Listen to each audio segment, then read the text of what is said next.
എല്ലാ പാപങ്ങളെയും ഇല്ലാതാക്കുന്ന പാപമോചിനി ഏകാദശിയുടെ ഐതിഹ്യത്തെയും ഈ ഏകാദശിയുടെ പാരണ വിടേണ്ട സമയം പല ഭാഗങ്ങളിൽ വ്യത്യസ്തമാണ്. അതിൽ കേരളത്തിലെ സമയവും ആചരിക്കേണ്ട രീതിയും ഈ വീഡിയോയിൽ പറയുന്നുണ്ട്. എല്ലാവർക്കും നമസ്കാരം. അപ്പോൾ നാളെ, അതായത് മാർച്ച് 15-ാം തീയതി ഏകാദശിയാണ്. പാപമോചിനി ഏകാദശി എന്നാ പറയാ. അതായത് നമ്മുടെ എല്ലാ പാപങ്ങളെയും ഇല്ലാതാക്കുന്ന ഏകാദശി. അപ്പം അതിൻ്റെ കഥയൊക്കെ ഉണ്ട് കേട്ടോ. അപ്പോൾ ഈ പാപങ്ങൾ എന്ന് പറയുമ്പോൾ ചിലപ്പോൾ അത് നമ്മൾ അതൊന്നായിരിക്കും, ഞാനിപ്പോൾ എന്ത് പാപമാണ് ഈ ജന്മത്തിൽ ചെയ്തേലേ എന്ന് ആലോചിക്കാൻ സാധ്യതയുണ്ട്. പക്ഷെ നമ്മൾ അറിയാതെ ഒരുപാട് പാപങ്ങൾ ചെയ്തിട്ടുണ്ടാവും. ഇനിയിപ്പോൾ നമ്മൾ ചെയ്ത പാപങ്ങളാവണമെന്ന് നിർബന്ധമൊന്നുമില്ല. നമ്മുടെ പൂർവികർ ചെയ്ത പാപങ്ങളായിരിക്കാം. ഇപ്പം നമ്മൾ ബലിയൊക്കെ ഇടുമല്ലോ പൂർവികർക്ക്. അപ്പം അങ്ങനെ അവർക്ക് ബലി ഇടാണ്ടായ അതൊരു പാപമായിട്ട് നമുക്ക് കൂട്ടാം.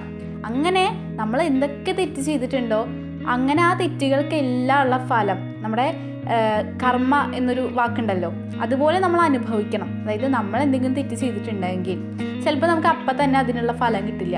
പക്ഷേ അത് കുറച്ച് കഴിഞ്ഞ് എന്തായാലും നമുക്ക് കിട്ടും. ചിലപ്പോൾ ഈ ജന്മത്തിലേ കിട്ടാൻ സാധ്യതയില്ല, ചിലപ്പോൾ അടുത്ത ജന്മത്തിൽ കിട്ടും. നമ്മൾ ഈ ജന്മത്തിൽ പാപങ്ങളൊക്കെ ചെയ്ത് ജീവിക്കുകയാണെങ്കിൽ അടുത്ത ജന്മത്തിൽ നമ്മൾ ജനിക്കുക വളരെ മോശമായിട്ടുള്ളൊരു വീട്ടിലായിരിക്കാം. അങ്ങനെ നമ്മുടെ അടുത്ത ജന്മത്തിലെ ജീവിതമായിരിക്കും ചിലപ്പോൾ അതുകൊണ്ട് ബുദ്ധിമുട്ടുക. അതുകൊണ്ട് തന്നെ പാപങ്ങൾ ചെയ്തിട്ടുണ്ടെങ്കിൽ അതിനുള്ള പാപങ്ങൾ ഇല്ലാതാക്കണം എന്നത് നമ്മൾ ഈ ജന്മത്തിൽ തന്നെ അത് ചെയ്ത് തീർത്തിട്ട് വേണം ഭഗവാനിലേക്ക് അലിയാനായിട്ട്. അതായത് നമ്മൾ ഈ ഒരു ജന്മജന്മാന്തരങ്ങളായിട്ടുള്ള ഈ പര്യാടനം അവസാനിപ്പിച്ച് ഭഗവാന്റെ വൈകുണ്ഠത്തിലേക്ക് അലിഞ്ഞു ചേരണമെങ്കിൽ ഒരു പാപവും ഇല്ലാത്ത ഒരാത്മാവായി നമ്മൾ മാറണം.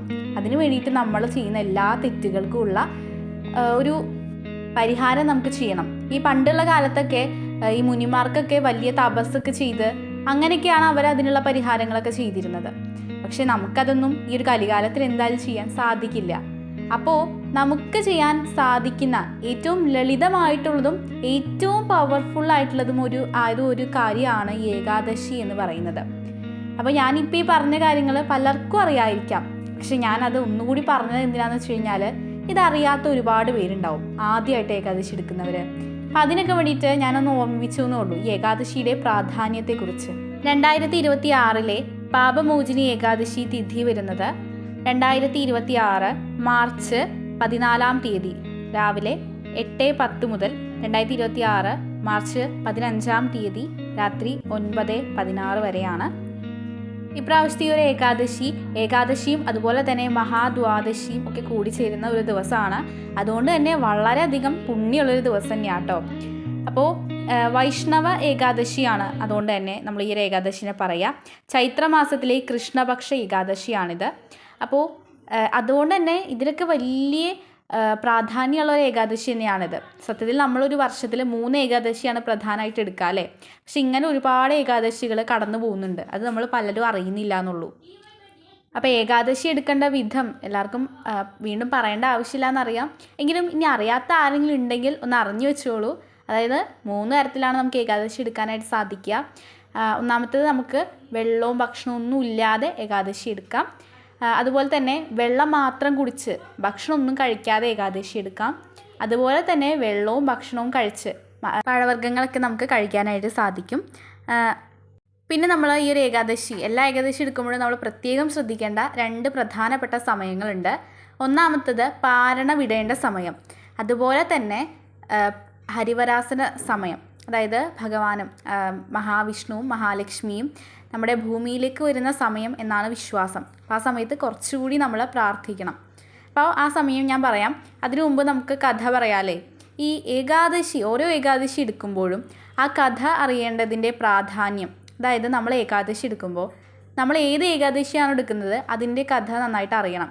അപ്പോൾ അത് നമ്മൾ ഭഗവാനോട് അത് പറഞ്ഞ് പ്രാർത്ഥിച്ച് മനസ്സിലെങ്ങാനും ചിന്തിച്ചാലും മതി. പ്രാർത്ഥിച്ച് അവർക്ക് നൽകിയതുപോലെ എനിക്കും നൽകണേ ഭഗവാനെ എന്ന് പറഞ്ഞ് നമ്മൾ പ്രാർത്ഥിക്കണം. അതുകൊണ്ട് തന്നെ ഏകാദശിയുടെ കഥ എല്ലാവരും അറിയണം. ഇത് ശ്രീകൃഷ്ണൻ അർജുനനോട് പറയുന്ന കഥയായിട്ടാണുള്ളത്. ചൈത്രരഥം എന്ന് പറയുന്ന ഒരു വനം ഉണ്ടായിരുന്നു. അവിടെ ഈ അപ്സരസുകളൊക്കെ ഇങ്ങനെ ജീവിക്കുന്നുണ്ടായിരുന്നു. അവരവരുടെ രീതിയിൽ സന്തോഷിച്ച് ജീവിക്കുകയായിരുന്നു. അപ്പോൾ ഈ കാടിൻ്റെ തന്നെ മറ്റൊരു ഭാഗത്ത് ഒരു മുനി, മേധാവി എന്ന് പറയുന്ന ഒരു മഹാമുനി തപസ് ചെയ്യുന്നുണ്ടായിരുന്നു. അദ്ദേഹം മഹാദേവൻ്റെ ഭക്തനായിരുന്നു. വളരെയധികം കോൺസെൻട്രേറ്റ് ചെയ്ത് വളരെ ഏകാഗ്രതയോടുകൂടി അദ്ദേഹം തൻ്റെ തപസ് ചെയ്യുകയായിരുന്നു. അപ്പോൾ അവിടെ മഞ്ജുഘോഷ് എന്ന് പറയുന്ന ഒരു അപ്സരസ് അവിടെ വരികയാണ്. എന്നിട്ട് ഈ ഒരു മഹാമുനിയെ കാണുകയാണ്. അങ്ങനെ പിന്നീട് ഇവർ ഒന്നിച്ച് ജീവിക്കുകയാണ്. അപ്പോൾ ഈ സമയത്ത് ഈ മഹാമുനി വളരെയധികം കോൺസെൻട്രേറ്റഡ് കൂടി ഭഗവാനിൽ അർപ്പിച്ച് ജീവിച്ചിരുന്ന ആളാണ്. പക്ഷെ അദ്ദേഹത്തിൻ്റെ ചൈതന്യം എല്ലാം നഷ്ടപ്പെടുകയാണ്. അങ്ങനെ ഈ മഞ്ജുഘോഷിൻ്റെ മനസ്സിലെന്താണെന്ന് വെച്ച് കഴിഞ്ഞാൽ, ഇങ്ങനെ വലിയ വലിയ മഹാമുനികളുടെ ഒക്കെ ഇപ്പോൾ ജീവിച്ചു കഴിഞ്ഞാൽ തനിക്കും ആ ശക്തി ലഭിക്കും. അങ്ങനെ നല്ലൊരു ചിന്ത തന്നെയായിരുന്നു മഞ്ജുഘോഷിൻ്റെ മനസ്സിലുണ്ടായിരുന്നത്. അങ്ങനെ അവർ ജീവിക്കുകയാണ്. അങ്ങനെ മഞ്ജുഘോഷ് പറയുകയാണ്, എനിക്ക് പോകാനുള്ള സമയമായി എന്ന് പറയുകയാണ്. അപ്പോൾ ഈ ഒരു മേധാവി എന്ന് പറയുന്ന മുനി പറയുകയാണ്, കുറച്ച് സമയമല്ല ആയിട്ടുള്ളൂ എന്ന് പറയുകയാണ്. അപ്പോൾ മഞ്ജുഘോഷ് ഓർമ്മിപ്പിക്കുകയാണ്, 57 വർഷം കഴിഞ്ഞിരിക്കുകയാണ്. അപ്പോൾ ഇത് കേട്ടപ്പോഴാണ് മേധാവി എന്ന് പറയുന്ന ആ മുനിക്ക് എല്ലാ കാര്യങ്ങളും പെട്ടെന്ന് അദ്ദേഹത്തിൻ്റെ ബോധം തിരിച്ചു കിട്ടി എന്ന പോലെ അദ്ദേഹത്തിന് എല്ലാം മനസ്സിലായത്, താൻ എന്ത് തെറ്റാണ് ചെയ്തത് എന്നൊക്കെ മനസ്സിലായത്. അങ്ങനെ അദ്ദേഹം ഈ മഞ്ജുഘോഷ് എന്ന് പറയുന്ന ആ ഒരു അപ്സരസിനെ ശപിക്കുകയാണ്.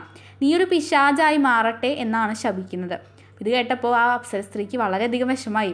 കാരണം തൻ്റെ ചിന്ത ഒരിക്കലും തെറ്റായിരുന്നില്ല. വളരെ അതായത് തനിക്കും ശക്തി ലഭിക്കണം, ഭഗവാനെ പ്രാർത്ഥിക്കണം എന്ന ആഗ്രഹത്തോടെയാണ് ഈ ഒരു മുനിയെ കണ്ടത്. അതുകൊണ്ട് തന്നെ അത് കരഞ്ഞ് പറയുകയാണ് മഞ്ജുഘോഷ്. ഇത് കേട്ടപ്പോൾ മേധാവി എന്ന് പറയുന്ന മുനിക്ക് കാര്യം മനസ്സിലാവുകയാണ്. ഈ ഒരു അപ്സര സ്ത്രീയുടെ ഭാഗത്ത് മാത്രമല്ല തെറ്റ്, തൻ്റെ ഭാഗത്ത് കൂടി തെറ്റുണ്ട് എന്ന് മനസ്സിലാവുകയാണ്. അങ്ങനെ ഈ ഒരു ശാപമോചനം കൊടുക്കണമല്ലോ. ശപിച്ചു കഴിഞ്ഞാൽ നമ്മുടെ ഹിന്ദുക്കളുടെ കഥകളിലൊക്കെ അങ്ങനെയാണല്ലേ, ശപിച്ചു കഴിഞ്ഞാൽ പിന്നെ അത് തിരിച്ചെടുക്കാൻ ആ ശപിച്ച ആൾ തന്നെ വിചാരിച്ചാലും സാധിക്കില്ല. പക്ഷേ ശാപത്തിനുള്ള ഒരു മോചനം കൊടുക്കാൻ സാധിക്കും. അങ്ങനെ ശാപമോചനമായിട്ട് കൊടുക്കുന്നത് എന്താണെന്ന് വെച്ച് കഴിഞ്ഞാൽ, ചൈത്രമാസത്തിലെ കൃഷ്ണപക്ഷ ഏകാദശി എടുക്കുക, നന്നായിട്ട് എടുക്കുക, എങ്കിൽ ശാപമോചനം കിട്ടുമെന്ന് പറയുകയാണ്. അങ്ങനെ ഈ ഒരു മുനി പോവാണ് അവിടുന്ന്. അങ്ങനെ തൻ്റെ ആശ്രമത്തിലേക്ക് എത്തുകയാണ്. അങ്ങനെ തൻ്റെ അച്ഛനെ കാണുകയാണ് ഈ ഒരു മുനി.